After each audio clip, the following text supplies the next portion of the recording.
On Fanalysis, we combine the analytics from fantasy football with the sports betting trends to find you the sharpest angles each week. And for that, we bring in a sports investment analyst from Pickswise, Jared Smith. Jared, the Jets are hosting New England, and they're getting 5.5 at home. That suggests that Vegas believes the Patriots are still a level or maybe two above the Jets. Is that right?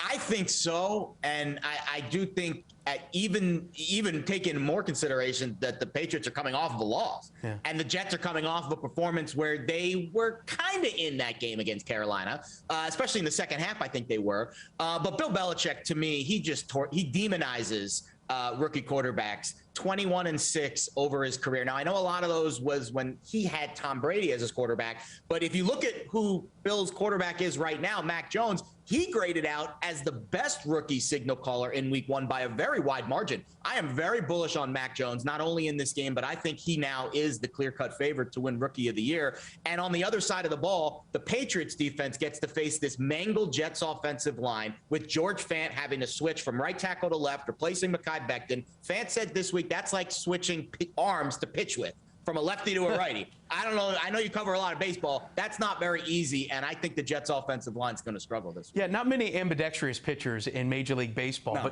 But back to your point here on Bill Belichick. Remember, this isn't about Tom Brady or Cam Newton or Mac Jones, whoever the quarterback is. It's really about the defense and the confusing schematics that he puts in there for, some of the best rookie quarterbacks. Last year, Justin Herbert was the Rookie of the Year.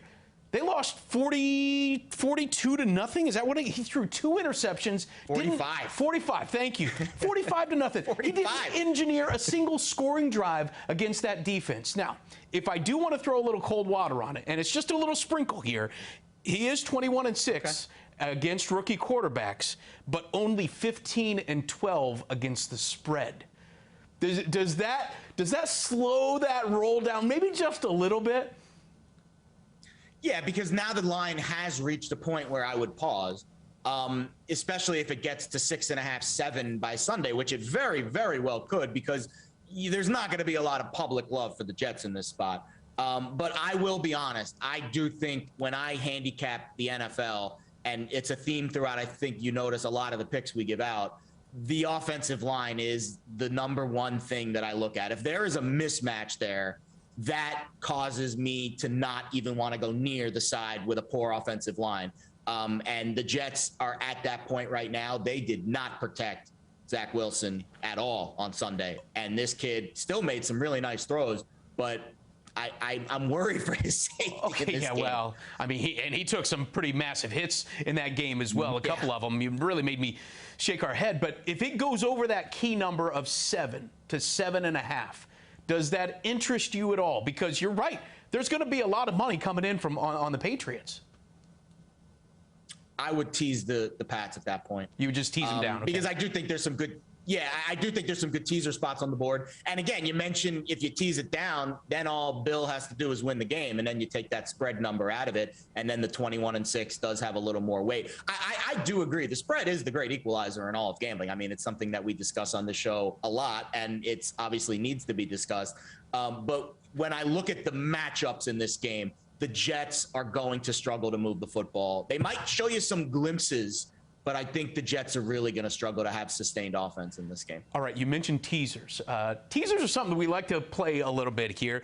This is where you buy points to make it, but you have to have more than one game that's involved in it. And by the way, last week you hit your teaser. You would have hit your teaser on a parlay if you wanted. So that's actually the other, that could be the worst thing that could happen to you now, because now you're not going to tease these bets anymore. You're just going to hit them on a straight up parlay. So, so this week, which 2 games do you like for your teaser?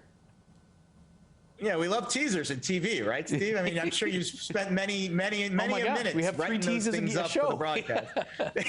Exactly. I only do 1 teaser a week in the NFL. Last week, the NFC West was very good to us, the Rams and the Niners. Although I'll be honest, if I did I was a little worried with that Niners game late. That got a little tight there with Jared Goff having a chance, but I do think that was the right side. This week, I'm going to go back to the approach of trying to find mismatches on the offensive line. And I think I've got two of them.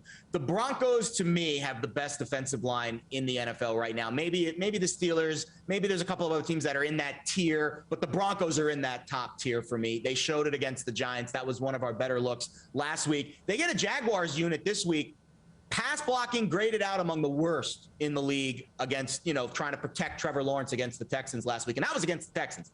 Now they have to face the Broncos. That is a mismatch again. And how about Teddy Bridgewater? Oh, now you're on the Bridgewater bandwagon now. Against the spread. And he's 4-1 against the spread as a road favorite. We don't need him to cover the whole number. They're laying 6 at Jacksonville. We just need him to win the game. That's the beauty of a teaser. Get it down to a pick 'em. And then how about this?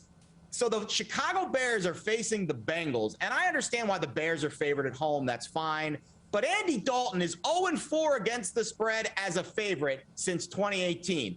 And now I get to move this line with the Bengals, who look pretty good facing that, that decent Minnesota running attack, shutting down Dalvin Cook on Sunday, facing the Bears' putrid offensive line. And you're telling me the only way I lose this bet is if Andy Dalton wins by 9 points? No, I cannot see Andy Dalton winning any game that comfortably in the NFL at this stage. We're going with the Bengals plus 8.5.